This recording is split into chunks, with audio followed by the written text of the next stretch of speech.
Pionerlər Məktəbinin 28-ci dərsinə xoş gəlmisiniz. Bugünkü dərsdə mən Rəbbin süfrəsi haqqında danışmaq istəyirəm. Bu haqda hələ danışmamışdım. Bu dərs sizi oyandıracaq. Görəcəksiniz ki, Rəbbin süfrəsi insanların bugün etdiklərindən daha böyük bir şeydir.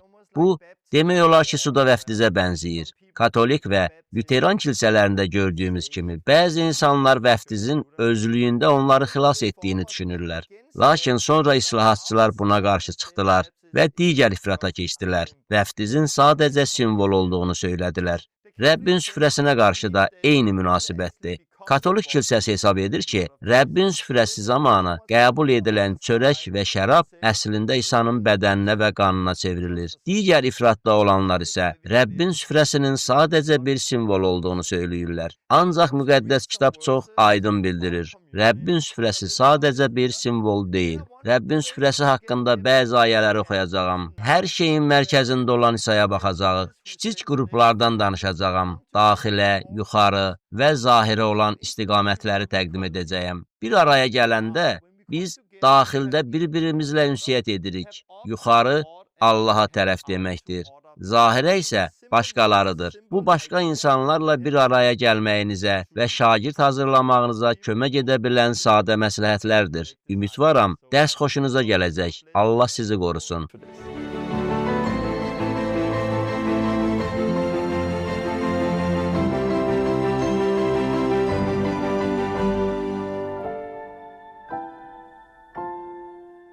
Dərsə xoş gəlmisiniz.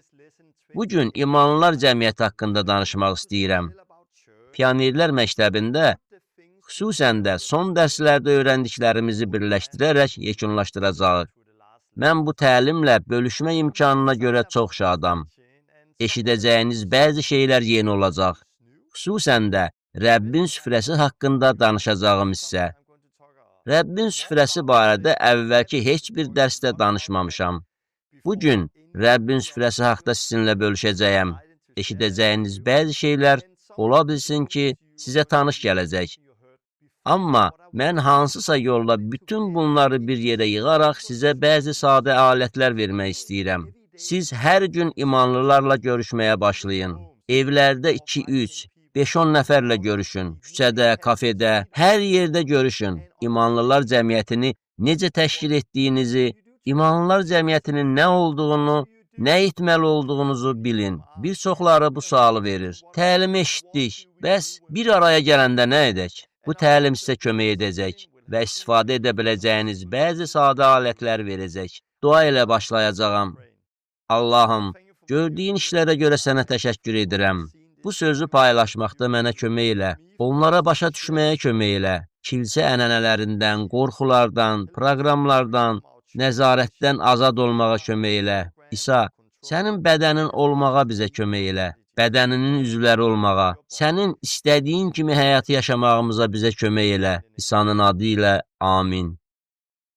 Dərsi üzərində qurduğumuz təmələ nəzər salmaqla başlamaq istəyirəm. Biz Allahı sevdiyimizə və bir-birimizi sevdiyimizə görə bir araya gəldirik. Müqəddəs kitabda hər şey sevgi üzərində qurulub. Sevginiz yoxdursa, heç nəyiniz yoxdur. Böyük tapşırıq var. Bu, İsa'nın bizə verdiyi tapşırıqdır. Hər şey bunun üzərində qurulub. Biz Allahı bütün varlığımızla sevirik. Qonşumuzu özümüz kimi sevirik. Bu lazımdır. Biz Allahı sevməliyik. Bir-birimizi də sevməliyik. Allahla nə qədər yaxın yaşasaq, bir o qədər də çox sevgimiz olacaq. Niyə? Çünki məhəbbət müqəddəs ruh vasitəsilə ürəyimizə tökülür.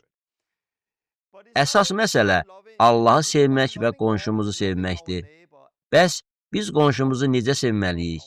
Biz Allahı necə sevməliyik? Biz Allaha necə itaat etməliyik? Böyük tapşırıq budur.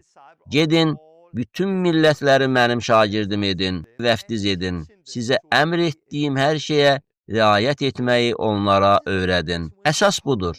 Bir araya gələndə biz Allahı sevməliyik. Bir-birimizi sevməliyik. Bundan sonra diqqət mərkəzində gedib bütün millətləri şagird etmək olmalıdır. Onları vəftiz eləmək, onlara İsa'nın əmrlərinə riayət etməyi öyrətmək olmalıdır. Sual belədir. Bunu necə edək? Biz necə gedib bütün millətləri şagird edə bilərik? Bu, Luka 10-cu fəsildədir. Biz əvvəllər İsa'nın dediyinə baxmışıq. İsa şagirdlərinə dedi, məhsul çoxdur, işçilər isə azdır. Məhsulun sahibinə yalvarın ki, öz məhsulunu yığmaq üçün işçilər göndərsin. İsa davam edir. Gedin, əminamanlığa layiq olan adamı tapın, onun evində qalın, yeyin, için, müjdəni vəz edin, xəstələrə şəfa verin. Bəs gündəlik həyatda necə şagird hazırlamaq olar? İsa'nın tapşırığını başa düşməlisiniz. Sonra gedəcəksiniz. Axtarıb, əminamanlığa layiq olan adamı tapacaqsınız. Onun evində qalın, onunla yeyib, için, xəstələrə şəfa verin, müjdəni təbliğ edin. Bəs bunu necə edək? O əminamanlığa layiq olan adamı tapdıqda nə edək? Onlarla yemək yeyəndən sonra, müjdəni təbliğ edəndən sonra nə etməliyik? Əvvəlki dərslərdə biz bunlar barədə danışmışıq. Həmçinin imanlılar cəmiyyətinin bir ailə olduğunu qeyd elədik. İnsanların sayına önəm verməli deyilik. Onları körpəlikdən gəncliyə, sonra isə ata olana qədər böyütməliyik. Biz insanları yetişdirib yetkin eləməliyik. Bunlar son dərslərdə danışdığım bəzi mövzulardır. Bu dərsləri görməmisinizsə, onlara mütləq baxın. Bugünkü dərsdə həvarilərin işləri 2:42-də oxuduğumuz 4 şey barədə danışacağam. Sonra sizə bunu etməyin sadə yolunu göstərəcəyəm. İlk imanlılar cəmiyyətinin 4 cəhəti barədə oxuyuruq. Onlar da özlərini həvarilərin təliminə, hər şeydə şərik olmağa, birgə çörək bölməyə və duaya həsr etdilər. Həvarilərin işləri 2:42. Beləliklə, bu 4 iş bunlardır. Həvarilərin təlimi, hər şeydə şərik olmaq, çörək kəsmək və dua. Düşünürəm ki, bu ayə ilk imanlılar cəmiyyətinin bir araya gəldiyi zaman nə etdiklərini aydın göstərir. Onlar həvarilərin təlimi məqsədi ilə bir araya gəlirdilər. Yadda saxlayın ki, o vaxt onlarda müqəddəs kitab yox idi. Yeganə şəhadət bu idi. İsa öldü, səmalara getdi. Müqəddəs ruh gəldi. Məsihlə Rəbbin süfrəsində iştirak edən, onun təlimini eşitmiş həvarilər də burada idilər. İndi bu, müjdələrdə yazılıb, məktublarda yazılıb. Müqəddəs kitabda həvarilərin təlimi var. Biz imanlılar bugün bir araya gələndə diqqətimizi Allahın kəlamına, müqəddəs kitaba, müqəddəs kitabda yazılanlara yönəldirik. Başqa kitabları oxumaq yaxşıdır. Başqa şeyləri də oxumaq olar. Amma bunlar heç vaxt diqqət mərkəzində olmamalıdır. Diqqət kəlamda yazılanlarda olmalıdır. Sonra onlar ünsiyyət üçün də bir araya gəlirdilər və çörək bölmək. Rəbbin süfrəsi budur və dua. Biz bir araya gələndə diqqət mərkəzində İsa'dır. İsa hər şeyin mərkəzidir. O başdır. Biz bədənik. Biz onun bədəninin üzvləriyik. O bədənin başıdır. Bütün etdiklərimizin mərkəzi İsa'dır. Sizə sadə bir nümunə göstərəcəyəm. Daxilə, yuxarı və zahirə. Əvvəlcə daxilə, bir-birimizlə ünsiyyətə nəzər salacağıq. Yuxarı, Allahla ünsiyyətdir. Zahirə, dünyadakı insanlara müjdəni çatdırmaqdır. Amma hər şeyin mərkəzində İsa'dır. Daxilə, bir-birimizə ünsiyyətdir. İsa bizi bir bədəndə birləşdirdi. Biz İsa'sız bir bədən ola bilmərik. İsa bizim ünsiyyətimizin mərkəzidir. Yuxarı, Allaha olan istiqamətdir. İsa yenə də mərkəzdir. Məsihsiz necə Allahla ünsiyyət edə bilərik? Zahirə isə Məsih bizi getməyə tapşırır. İsa hər şeyin mərkəzidir. Daxilə, yuxarı və zahirə nümunəsi. İnsanlarla görüşməyə başlayanda bunu edə bilərsiniz. Bu çox sadədir. Beləliklə, həftə ərzində insanları toplayanda, evlərdə görüşəndə, daxilə, yuxarı və zahirə istiqamətlər olmalıdır. Görüşlərinizin məqsədi yalnız bir-birinizlə ünsiyyət etmək deyil. Ünsiyyət yaxşıdır, amma Allahla da ünsiyyət lazımdır. Ancaq sadəcə toplaşıb bir-birinizlə bir yerdə olmaq, eləcə də Allahla ünsiyyət qurmaq kifayət deyil. Diqqətinizi şagirdliyə və dünyanı müjdələməyə yönəltməlisiniz. Daxilə, yuxarı və zahirə istiqamətləri insanlarla görüşəndə istifadə edə bilərsiniz. Bunlar sadə bir vasitədir. Mən bunlara nəzər salacağam və sonra bəziləri haqqında daha dərindən danışacağam. Daxilə, bu ilk addımdır. Daxilə, bir-birimizlə ünsiyyət, bir-birimizlə əlaqət çox vacibdir. Bir-birimizə ehtiyacımız var. Bu həyatı tək yaşaya bilmərik. Bu həyatı tək yaşaya bilmərik. Biz belə deyirik, siz Məsihin bədənisiz. İngilis dili ilə problem odur ki, siz və sən üçün eyni sözdən istifadə edilir. Bir insanla, yaxud çox insanla danışarkən eyni sözdən istifadə edirik. Danimarka dilində bunun üçün iki fərqli söz var. Ancaq İngilis dilində bir sözdür. Bu sözün mənası nədir? Tək bir şəxs Məsihin bütün bədəni ola bilməz. Tək bir şəxs Məsihin bütün bədəninin bir üzvüdür. Bu həyatı tək yaşaya bilmərik. Bir-birimizə ehtiyacımız var. Bir-birimizlə ünsiyyət qurmaq çox vacibdir. Bir araya gəlmək çox vacibdir. Xüsusən də başlanğıcda ünsiyyət quranda şeytan gəlir, yalanlar, qorxular və şübhələr gətirir. Bir-birimizə bağlı olmağımıza mane olur. Bu barədə bir şey demək istəyirəm. Həftə ərzində neçə dəfə görüşmək yaxşıdır. İlk imanlılar cəmiyyətində insanlar hər gün görüşürdülər. Kəlamda belə oxuyuruq, hər gün. Hər gün məbəddə görüşürdülər, evlərdə görüşürdülər, çörək bölürdülər. Ancaq bu, yalnız başlanğıcda və Yerusəlimdə etdikləri bir şey deyildi. Başqa yerdə oxuyuruq ki, onlar bəzən həftədə bir dəfə görüşürlər.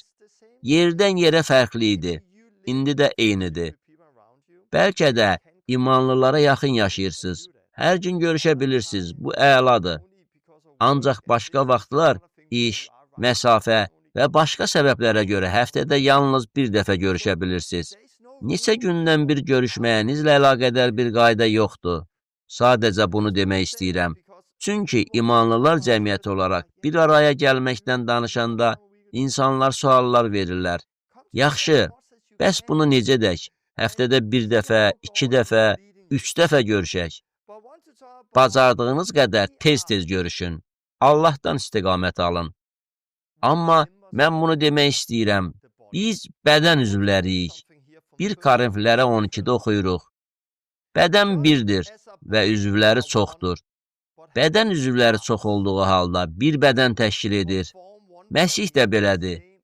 Hamımız bir bədən olmaq üçün bir ruhla vəftiz olunmuşuq və hamımız eyni ruhdan içirilmişik. Biz bir bədən yaratmaq üçün eyni ruhu almışıq. Amma üzvlər fərqlidir. Əlin bədənə ehtiyacı var. Qulaqlar bədənə aiddir. Göz deyə bilməz ki, mən daha göz olmaq istəmirəm. Qulaq isə deyə bilməz, mən daha qulaq olmaq istəmirəm. Fərqli funksiyalarımız var. Ümumiyyətlə, bu bizi bir bədən edir. Belə deyərdim, bir araya gələndə bir-birinizə qayğı göstərin. Fərqli olduğunuzu başa düşmək üçün vaxt ayırın.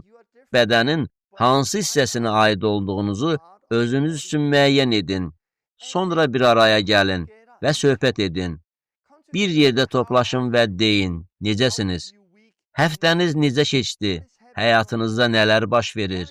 Nə ilə mübarizə aparırsınız? Alınırmı? Düşünürəm ki, mən bir çox böyük kilsələri tanıyıram. Kilsə böyük olanda, kilsəyə gələn adamlar belədirlər. Salam! İnsanlarla söhbət eləmədən evə gedirlər. Çünki böyük bir izdihamda yox olmaq daha asandır. Buna görə də hesab edirəm ki, şagirdlik üçün ən yaxşısı kiçik qruplardır.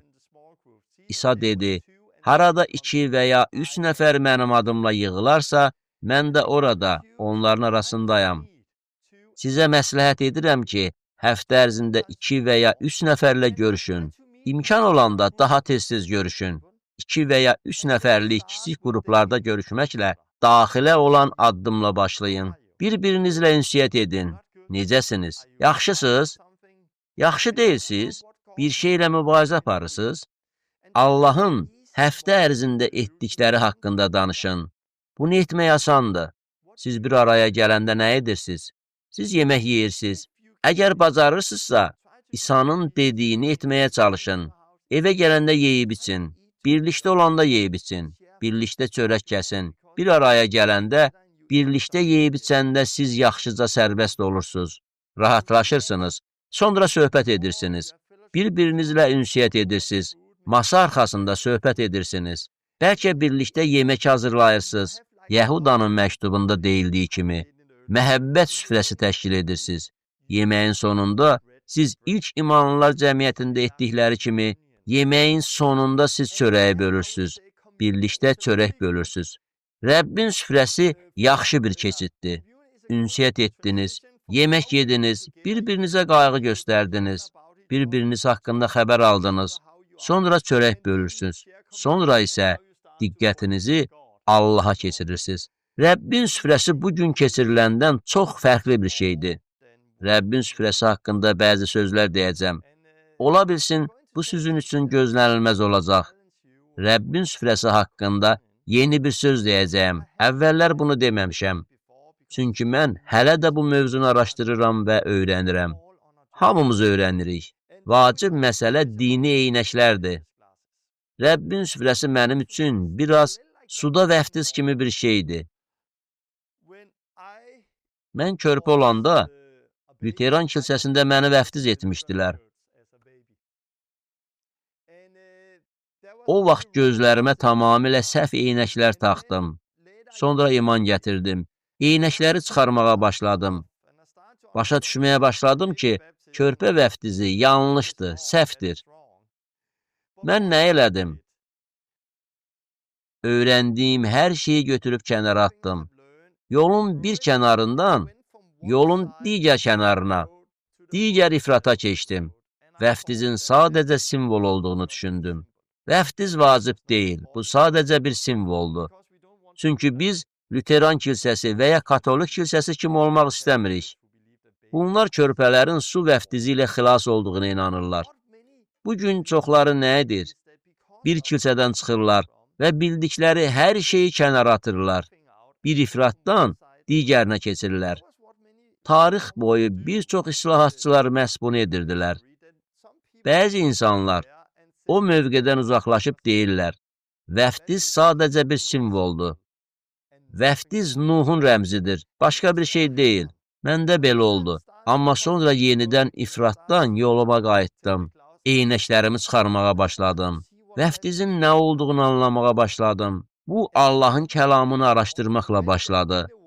Kəlamda oxudum ki, vəftiz günahdan azad olmaqdır. Günahdan azad olmağı təbliğ etməyə başladım. Mən bunu təbliğ etdikdə insanlar iman edirdilər. Nəticədə vəftiz olunanlar azad olurdular. Şükür, mən günahdan azad oldum. Özümü çox azad hiss edirəm. Kəlam, sadə iman və hərəkət həqiqətən güclü idi. Biz vəftizin nə olduğunu getdikcə daha aydın şəkildə təbliğ etməyə başladıq. Bunu nə qədər aydın təbliğ edirdiksə, bir o qədər də güclü olurdu. Suya girməzdən əvvəl cinlərin təzahür etdiyini görməyə başladıq. İnsanların cinlərdən azad olduqlarını görməyə başladıq. İndi isə artıq eynəklər kənardadır. Vəftiz bir simvol deyil, vəftiz bizi azad edir. Vəftiz bizi günahlarımızdan xilas edir. Suda vəftiz olunmadan İsa Məsihin şagirdi kimi yaşaya bilməzsiniz. Rəbbin süfrəsindən söhbət gedəndə də belədir. Rəbbin süfrəsi eyni şeydir. Burada Katolik kilsəsi var. Katolik kilsəsi Rəbbin süfrəsini götürüb bir mövhumata çevirdi. Bunu bir mistizmə çevirdi. Çörəyə götürüb balaca bir qutuya qoydular. O qutu ilə ətrafı dolanırlar. O qutu ilə insanların başına toxunurlar. İnanırdılar ki, illər əvvəl bu belə olub. Bunda şəfa verən qüvvə var. Katolik kilsəsində Rəbbin süfrəsinə aid bir çox hekayə var. Məsələn, bir əhvalat belə idi ki, bir dəfə onlar Rəbbin süfrəsini qəbul edirdilər. Bir adamın dişlərində çörək qalmışdı. Onu çıxarıb mikroskopun altına qoydular və o çörəkdə ürək döyüntüsünü gördülər. Niyə? Çünki katolik kilsəsində onlar inanırlar ki, şərab fiziki qan olur. Şərab İsa'nın qanına çevrilir. Fiziki çörək İsa'nın bədəninə çevrilir. Onlar buna inanırdılar. Onlar əslində inanırlar ki, keşiş öz mövhumatını və ya sehirbazlığını edəndə və ya fokus göstərəndə, fokus elə latın sözüdür. Katoliklər isə latınca danışırlar. Bu söz elə buradan gəlir. Kahin filfilo edib fokus göstərəndə şərab qana çevrilir. Çörək isə fiziki bədənə çevrilir. Onlar hər dəfə Məsihi çarmıxa çəkirlər. Kahin buna görə hər dəfə Məsihi çarmıxa çəkir. Katolik kilsəsinin təbliğ etdiyi budur. Sonra reformasiya zamanı vəziyyət dəyişdi.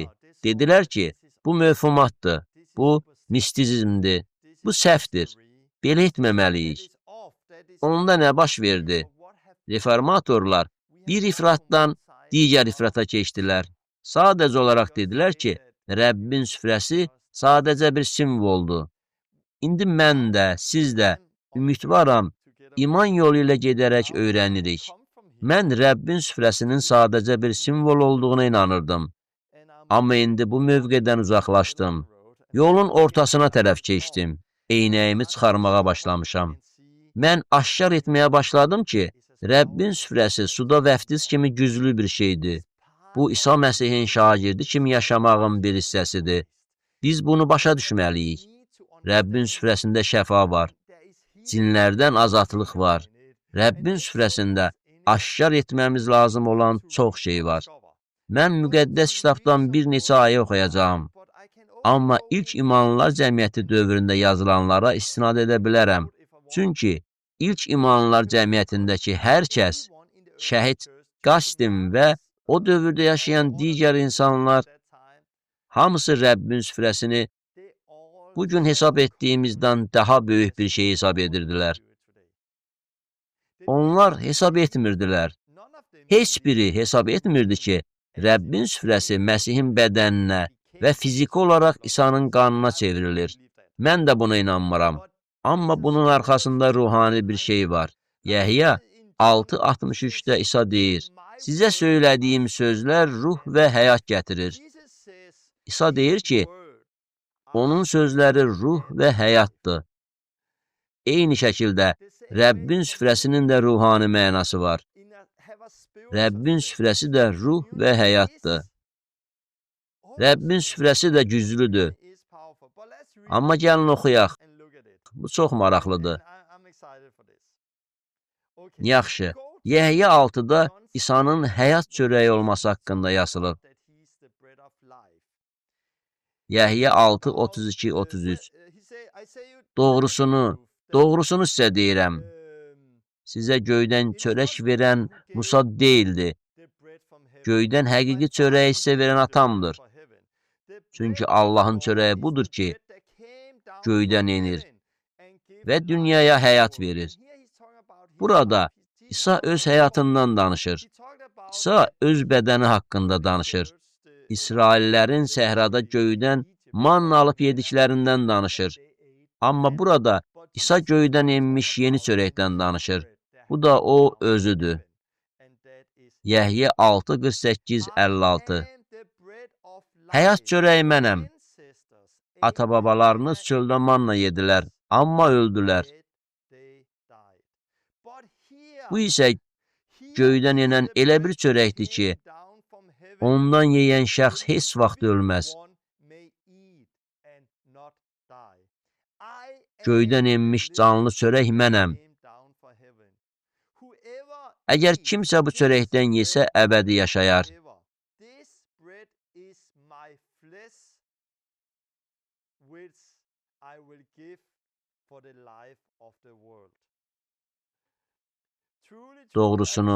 Doğrusunu sizə deyirəm. Bəşər oğlunun ətindən yeyib qanından içməsəniz, daxilinizdə həyat olmayacaq.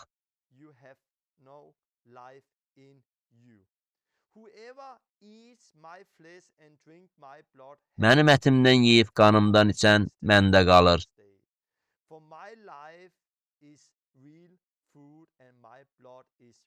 Mən də onda qalıram.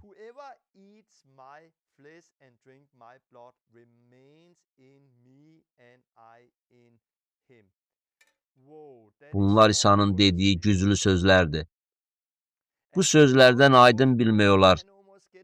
Nə üçün katoliklər bunun İsa'nın fiziki qanına və fiziki bədəninə çevrildiyinə inanmağa başladılar?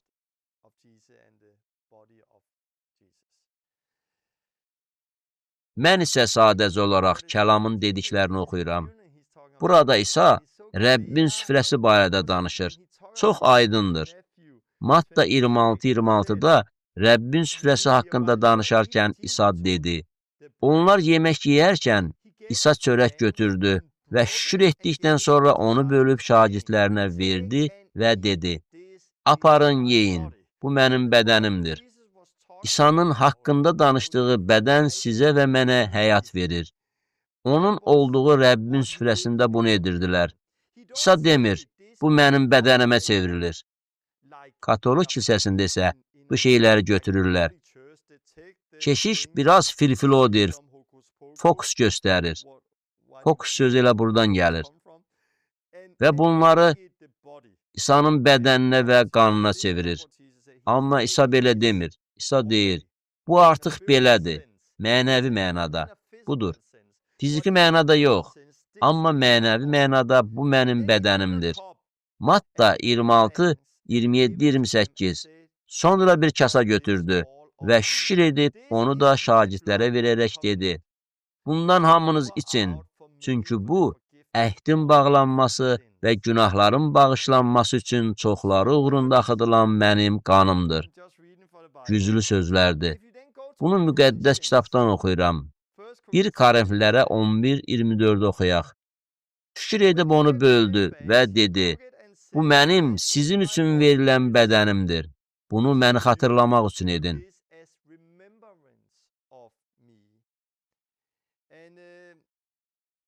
Rəbbin süfrəsində xatırlama güclü bir şeydir. Biz İsa'nın nə etdiyini xatırlamalıyıq. Biz çarmıxı xatırlamalıyıq. Biz bunu diqqət mərkəzində saxlamalıyıq. Maraqlıdır. Hər şeyi adi bir şey kimi qəbul etmək çox asandır. Deyək ki, ad günündə bir hədiyyə alırsınız. Böyük bir hədiyyədir. Bu hədiyyəyə görə çox sevinirsiniz. Bu gözəl hədiyyəyə sahib olduğunuz üçün çox minnətdarsınız. İlk günlərdə şükür edirsiniz. İlk həftələrdə şükür edirsiniz. Amma bir neçə aydan və ya bir ildən sonra bunun qədrini itirirsiniz. Siz bunu adi qəbul edirsiniz. Eyni şəkildə təəssüf ki, biz də İsa ilə eyni şey edirik. Şükür, mən bağışlanmışam. İsa məni bağışladı. İsa məndə yaşayır. Bəs bunun mənası nədir? Siz bir araya gəlib çörəyi böləndə bunu İsa'nı xatırlamaq üçün edirsiniz. Siz fikirləşirsiniz, yadınıza salırsınız, dərk edirsiniz. Bunu təkrar dərk edirsiniz. İsa bizim üçün bunu etdi. Bunda güc var. Hesab edirəm ki, möminlər üçün Məsihə diqqət yetirmək, çarmıxı xatırlamaq, çörəyi bölmək vacib bir şeydir. Gəlin davam edək. 1 Korinflilər 11-25. Yenə də şam yeməyindən sonra kasanı götürüb dedi, bu kasa mənim qanımla bağladığım yeni əhdir. Bunu hər dəfə içəndə məni xatırlamaq üçün edin. Sonra Paul davam edir. Buna görə də kim layiq olmayan tərzdə Rəbbin bu çörəyini yeyib, yaxud onun kasasından içsə, Rəbbin bədəninə və qanına qarşı təqsirkardır. 1 Korinflilərə 11-27. Paul əslində deyir ki, əgər Rəbbin süfrəsini səhv şəkildə qəbul etsəniz, Rəbb İsa'nın bədəninə və qanına qarşı günah edirsiniz. Paul deyir, buna görə də kim bir araya gəlib içirsə, özlərini yoxlasınlar ki, mühakimə olunmasınlar. Bunun hamısını oxumayacağım. O deyir, Biz özümüzü düzgün dərk etmirik. Buna görə də mühakimə olunuruq. Bu səbəbdən də bir çoxunuz zəif və xəstədir. Bəziləri isə vəfat etmişdir. Bu, imanlılar cəmiyyətində baş verir. Paul bu sözləri niyə yazır? Niyə yazır ki, bunu səhv tərzdə edəndə mühakimə olunuruq? Rəbbin süfrəsi sadəcə bir simvoldursa, niyə bir çoxları xəstələnib ölürlər? Çünki Paul Rəbbin süfrəsini sadəcə bir simvol hesab etmirdi. İlk imanlılar cəmiyyəti Rəbbin süfrəsini sadəcə bir simvol hesab etmirdi. Bizim də eynəkləri çıxarmaq vaxtımız çatıb. Rəbbin süfrəsinin nə olduğunu dərk etməliyik. Bu sadəcə bir simvol deyil. Mən Rəbbin süfrəsi barədə həqiqəti aşkar etdim. Suda vəftizin nə olduğunu başa düşən insanlarla tanış oldum. Onlar suya tam girib çıxdıqdan sonra, şükür, mən azadam deyib sevinirdilər. Onlar özlərini çox azad hiss edirlər. Özlərini çox təmiz hiss edirlər. Onlar təmiz yuyuldular, onlar azad oldular. Bunu onların üzündə görmək olur. Onlarda həyatı görmək olur. Onlarda azadlığı görmək olur. Bu həqiqət mənə necə asıldı? Vəftiz olunmuş adamların mən çox azadam sözlərini eşidən yaşlı xristiyanlar onlara baxıb deyirdilər. Ah, kaş mən də bir daha vəftiz olunardım. Bu təcrübəni yenidən yaşayardım. Mən də özümü belə azad hiss etmək istərdim. Bu sözlər mənə toxundu. Bunu başa düşdüm. Vəftiz yalnız bir dəfə olmalıdır. Amma Rəbbin süfrəsi hər dəfə bir araya gələndə olur. Rəbbin süfrəsində azadlıq var. Burada nə baş verir? Biz həyatımızı Məsihlə yaşayanda insanlar yıxılırlar, yenə çirklənirlər. Onlar təkrar su vəftizində yuyula bilmirlər. İnsanlar xəstəlik və başqa şeylərlə mübarizə aparacaqlar. İsa bunların qiymətini ödədi. İsa bizim günahlarımız üçün çarmıxda öldü. Xəstəliyimiz üçün öldü. O qiyməti artıq ödəyib. İsa bizi bağışlamaq istəyir, bizə şəfa vermək istəyir. Bəli, biz bir-birimizə günahlarımızı inamla etiraf edə bilərik. Allah sadiq və ədalətli olduğu üçün günahlarımızı bağışlayacaq. İnanıram ki, əllərimizi bir-birimizin üzərinə qoyub imanla dua edəndə şəfa olacaq. Çünki müqəddəs kitab bizə bunu vəd edir. Amma mən həm də inanıram ki, daha bir güclü alət var. Biz alət sözünü işlədə bilirik. Bu Rəbbin süfrəsidir.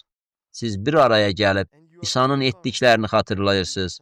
İndi biz İsa'ya toxunan qadın kimiyik. İsa'dan güc çıxdı və qadına şəfa gətirdi. Biz İsa'ya fiziki olaraq toxuna bilmərik. Çünki İsa bugün burada, yer üzündə deyil. Amma ruhən onu xatırlaya bilərik. İsa, sən çarmıxda öldün. Sən bizim üçün canını verdin. Sənin yaralarında şəfa tapdıq. Sənin qanınla biz bağışlanmışıq. Biz çörəyi imanla götürürük. İnanıram ki, biz bunu imanla edib, bunun vasitəsilə şəfa tapa bilərik.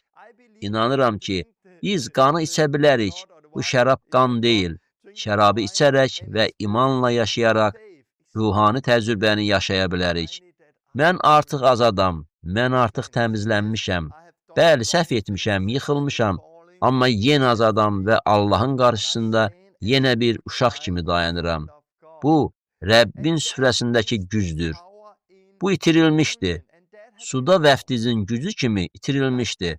Ancaq suda vəftizlə Rəbbin süfrəsi arasındakı fərq ondan ibarətdir ki, suda vəftiz yalnız bir dəfə olur. Rəbbin süfrəsi isə hər dəfə bir araya gəldiyimiz zaman baş verir. Biz bunu bir xatirə kimi edə bilərik. Bu, ruhani bir məsələdir. İmanla edilir. Katolik kilsəsi kimi. Onlar körpələri vəftiz etdikdə deyilən sözlər nəticəsində ruhda bir şeyin baş verdiyinə inanırlar. Sözlər müqəddəsdir. Kahin müqəddəsdir. Hətta su da müqəddəsdir. Onlar inanırlar ki, vəftiz belə baş verir. Eynilə onlar Rəbbin süfrəsinə aid də hesab edirlər ki, əsas kahindir, etdiyi şeydir. Ancaq bu, mistizmdir. Biz bunu istəmirik. Bu mövhumatdır. Biz bunu istəmirik. Əsas su deyil. Biz insanları çəlləkdə də vəftiz edə bilərik. Biz bunu edirik. Biz insanları dənizdə, okeanda vəftiz edə bilərik. Biz insanları harda olursa olsun vəftiz edə bilərik. Hər kəs vəftiz edə bilər. Əsas məsələ su deyil. Vəftizə aid imandır. Rəbbin süfrəsi ilə də eyni.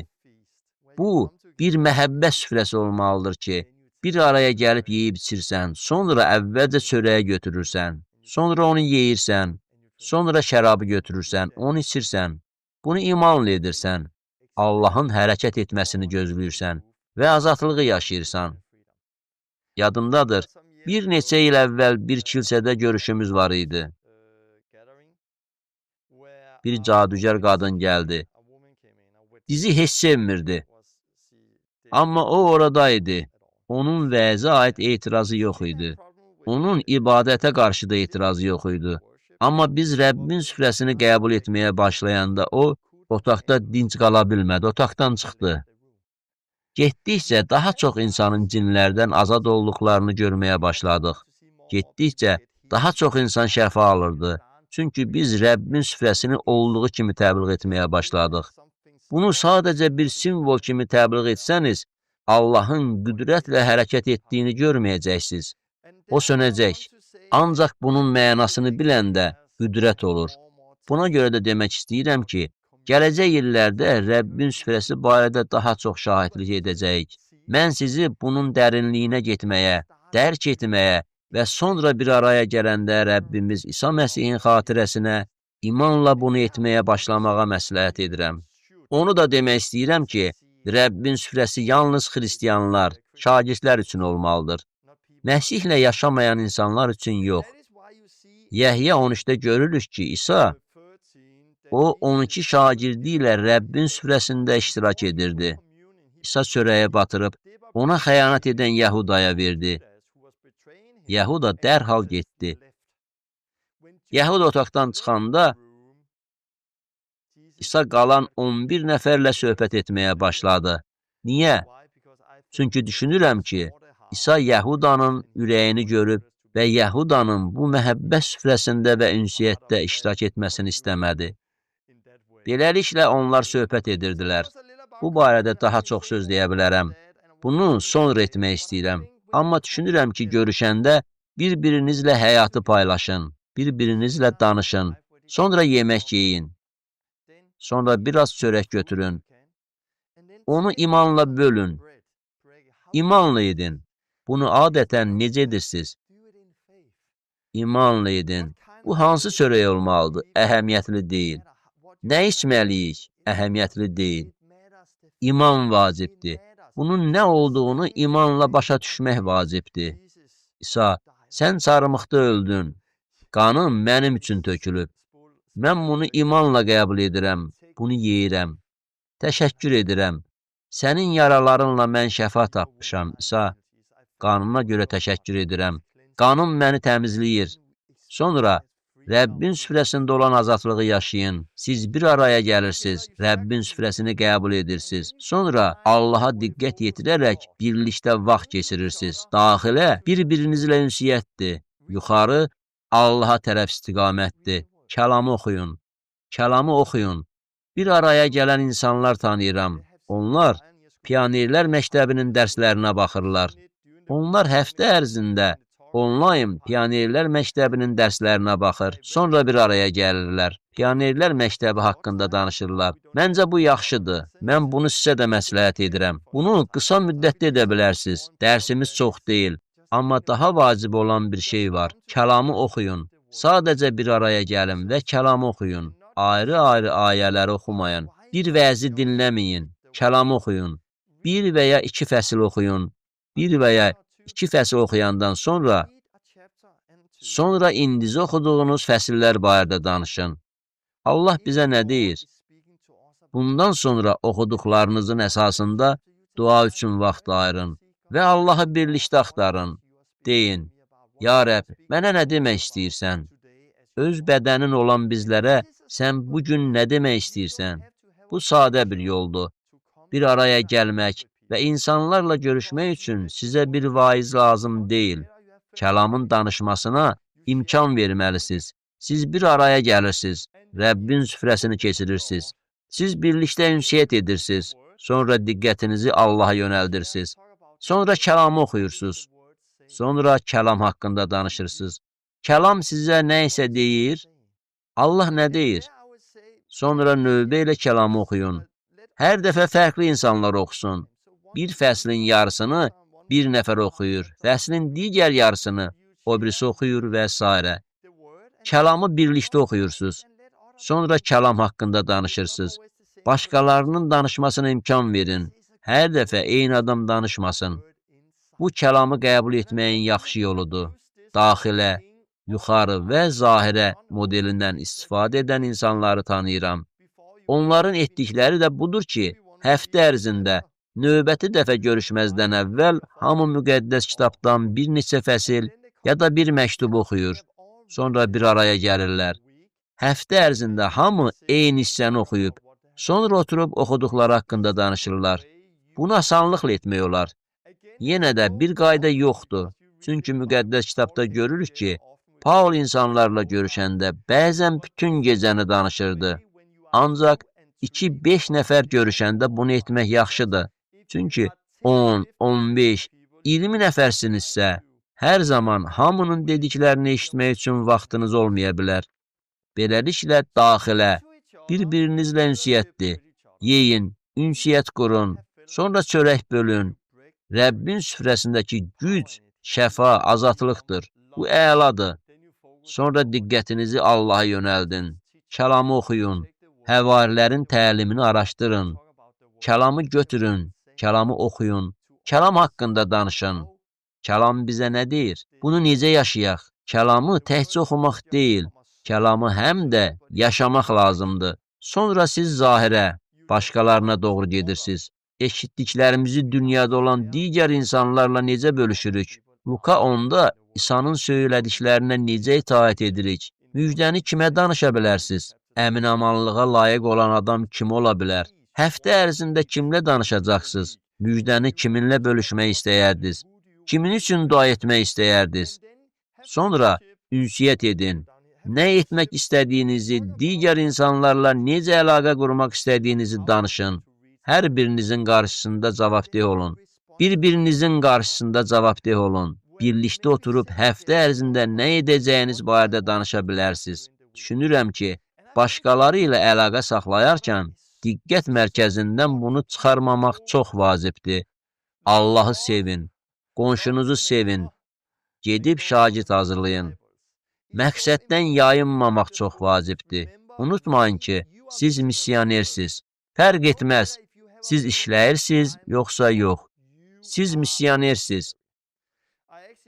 Maraqlı bir hadisə yadıma düşdü.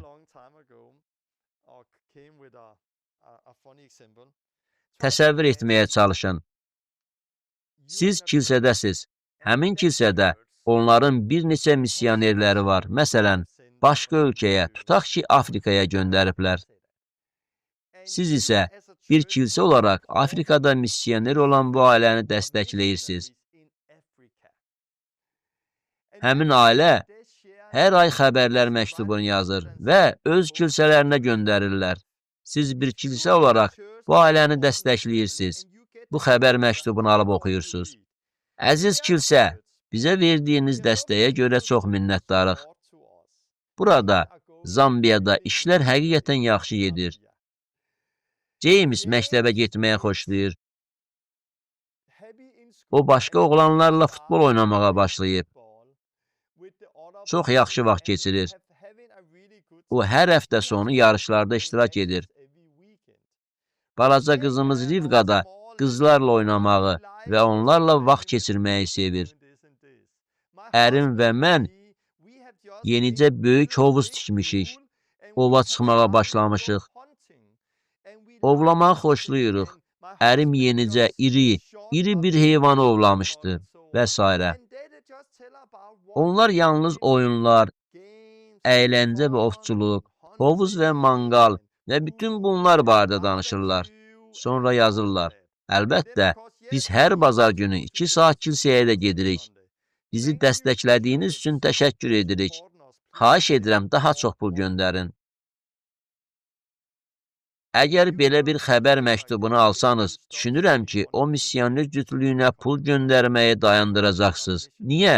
Çünki onlar missioner deyirlər, onlar sadəcə kilsəyə gedirlər, öz həyatını yaşayırlar, əylənirlər və hər bazar günü 2 saatlıq kilsəyə gedirlər. Onlardan daha çox şey gözləyirsiniz, çünki onlar missionerdirlər. Biz missionerlərik, siz missionerlərsiniz. Biz yer üzündə Məsihin yerinə göndərilmişik. Hər birimiz, işinizin olub-olmamasından asılı olmayaraq, hər birimiz hər ay xəbər bülleteni yaza bilməliyik. Əgər onu göndərmək üçün kilsəniz yoxdursa, onu yazın və Allaha ucadan oxuyun. Hörmətli kilsə, təşəkkür edirəm. Bu son ay həqiqətən çətin idi. Lakin biz Allahın kəlamını paylaşdıq, müjdəni yayırıq, toplaşırıq, dua edirik, bir evdə görüşürük, oradan küçəyə çıxırıq. O evdə Rəbbin süfrəsini də təşkil edirik. 3 nəfəri vəftiz etmişik, 10 nəfər üçün dua etdik, şəfa tapdılar. Onlarla adamla işləyirik. Hansı ölkədən olmağımızdan asılı olmayaraq xəbərlər məktubumuz belə olmalıdır. İnsanlarla görüşməyə başlayanda, kiçik qruplarınız varsa 2 və 3 nəfər bir araya gəlib tanış olun. Bir-birinizlə vaxt keçirin. Siz Allahla vaxt keçirin. Sonra siz müjdələmək üçün nə etdiyinizi, kimə müraciət etdiyinizi, həftə ərzində kimə müraciət etmək istədiyinizi danışın. Bəlkə də bundan sonra deyə bilərsiniz, mənim burada bir dostum var, gələn bazar ertəsi onunla əlaqə saxlamaq istəyirəm. Mən sizə qoşula bilərəm, birləşin. Həftə ərzində siz ünsiyyət edin. İsa'nın sizə verdiyi tapşırığı yerinə yetirin. İmanlılar cəmiyyəti belə ola bilər. Bununla nə edə bilərsiniz? 2-3 nəfərdən ibarət kiçik qruplarda görüşə bilərsiniz. Sonra 2-3 nəfərdən ibarət digər kiçik qruplar da var. Siz onlarla da bircə görüşə bilərsiniz. Qısa müddət sonra siz 10-15 nəfər olursunuz. Sonra əlbəttə, bunu biraz fərqli şəkildə edirsiniz. Nümunəvi imanlılar cəmiyyəti yoxdur. Prinsiplər var. Həvarilərin təlimlərinə riayət etməyiniz vacibdir. Ünsiyyətdə olmağımız vacibdir. Çörəyi bölməyimiz vacibdir. Bir-birimiz üçün dua etməyimiz, Allaha dua etməyimiz və onun səsini eşitməyimiz vacibdir. Allahı sevməyimiz vacibdir. Bir-birimizi sevməyimiz vacibdir. Gedib şagird hazırlamağımız vacibdir. Ancaq imanlılar cəmiyyətinin necə qurulacağına dair bir nümunə yoxdur. Necə ki, ailə qurmaq üçün bir nümunə yoxdur. Sizi həvəsləndirmək istəyirəm. Pionerlər məktəbinin 28 dərsində etməyə çalışdığım şey gözlərinizdən dini eynəkləri çıxarmaqdır. Birinci dərsdə mən Katolik kilsəsi və ondan necə uzaqlaşmalı olduğumuz haqqında danışdım. Hər dərsimdə sizə bunun yolunu, DNT verməyə çalışırdım ki, siz başa düşəsiniz. Allahın kimdir? Müjdə nədir? İsa'nın verdiyi əmr nədir? İmanlılar cəmiyyəti necə olmalıdır? İnsanları körpəlikdən ruhani nəhənglərə qədər necə böyütmək olar? 5 güşəli xidmətə necə qoşulmaq olar? Bir yerdə necə görüşmək olar? Bütün bunları düzgün başa düşməlisiniz. Bütün bunlar üçün eynəkləri çıxarmaq lazımdır. Nümunələrə baxmaq əvəzinə Allaha baxın.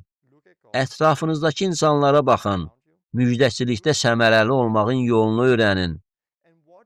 Sizin işləmə tərziniz qonşunuzun işləmə tərzindən fərqlənəcək. İndi bizim nəyimiz var? Tədris mərkəzimiz var. Niyə bizdə bu var? Çünki təsirlidir. Bu bir DNT-dir. Bu faydalıdır.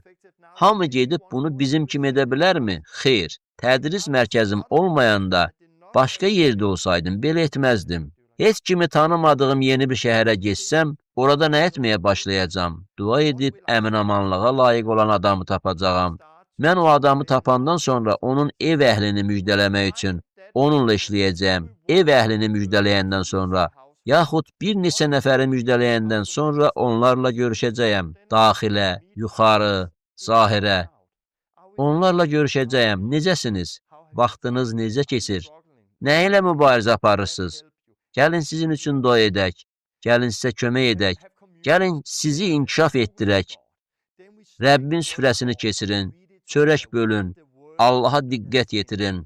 Allahın kəlamını götürün. Kəlamı canınıza hopdurun. Kəlamı birlikdə oxuyun. Yeni imanlılara kəlamdan özlərini qidalandırmağı öyrədin. Körpəlikdən tutmuş gəncliyə qədər onları yetişdirin.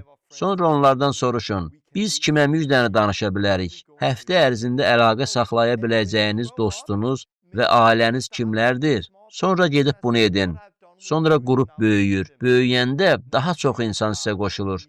Siz onlara deyirsiniz, mən səninlə etdiyimi, indi sən onlara elə. İndi isə siz həftə ərzində 200 dostlarınızla görüşün. Mənim sizə nələri öyrətdiyimi siz də onlara öyrədin. Sonra həftə ərzində onlar öz dostları ilə görüşsünlər.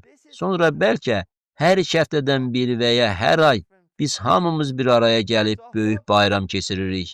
Mən də bunu edərdim. Ancaq yenə də bu hər yer üçün fərqlidir. Ümid edirəm ki, qayıdıb dərslərə yenidən baxasınız. Eynəkləri çıxarmaq üçün zaman tələb olunur. İnsanlardan eşitdim ki, qayıdıb 28 dərsin hamısına yenidən baxanda, onlar dərslərdən yeni şeylər götürürlər.